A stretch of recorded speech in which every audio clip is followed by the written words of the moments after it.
Hello, I'm Chris Edmonds of the Purposeful Culture Group.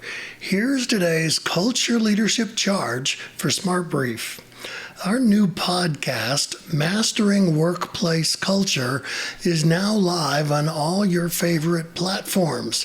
Each week, we bring you unfiltered conversations with leaders who've transformed their organizations from the inside out. Our guests are practitioners, not theorists, who have navigated breakdowns, made bold decisions, and built environments where respect, clarity, and accountability drive tangible results.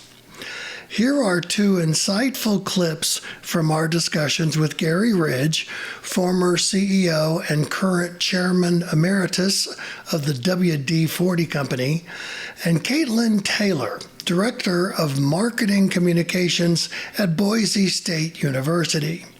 Here's Garry's clip where he describes how WD-40 Company boosted accountability.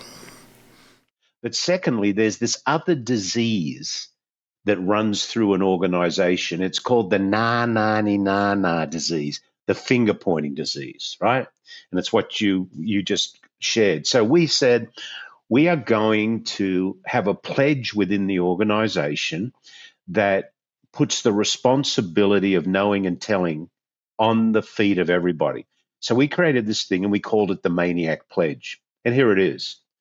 I am responsible for taking action, asking questions, getting answers, and making decisions. I won't wait for someone to tell me. If I need to know, I am responsible for asking. I have no right to be offended that I didn't get this sooner. And if I'm doing something others should know about, I am responsible for telling them. And that was the pledge we took in the organization from top to bottom to take away the na disease, the finger pointing disease, because we said the responsibility, and listen to the first three words, I am responsible. Here's Katelyn's clip where she describes feeling like she should know how to fix a toxic culture, yet few leaders are taught how. Yeah. I was in a really rough space because I felt like this was something I should know how to do as a leader. And that was challenging. Definitely was affecting me. It was constant in my world. It was affecting all elements of my life. It was affecting my marriage, coming home every day just mad because I couldn't figure this out. And I didn't like the way that work was going. Now, fortunately, I'm much better at leaving the work at the end of my work day. And I think it's because the emotional space of just holding so much of that baggage is gone. I'm not that I've completely unlocked everything. I know I have so much more that I'm going to continue to learn, but I don't have to continue to puzzle. It's not a problem that is ever present for me.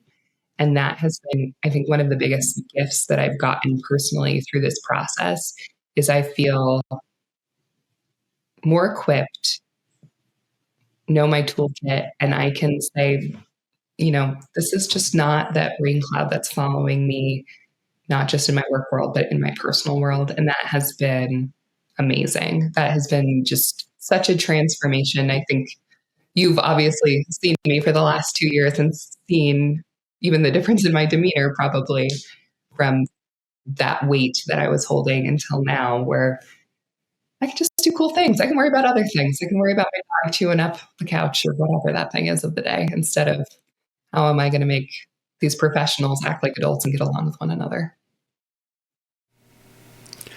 We have more great guests and their actionable insights coming up in the weeks ahead. New episodes, that's video, audio, and short reels, launch each Tuesday on our YouTube channel and on major podcast platforms. You can learn more about the Mastering Workplace Culture podcast at the link below. What have I missed? What questions do you have? Add your comments or post your questions on my YouTube channel.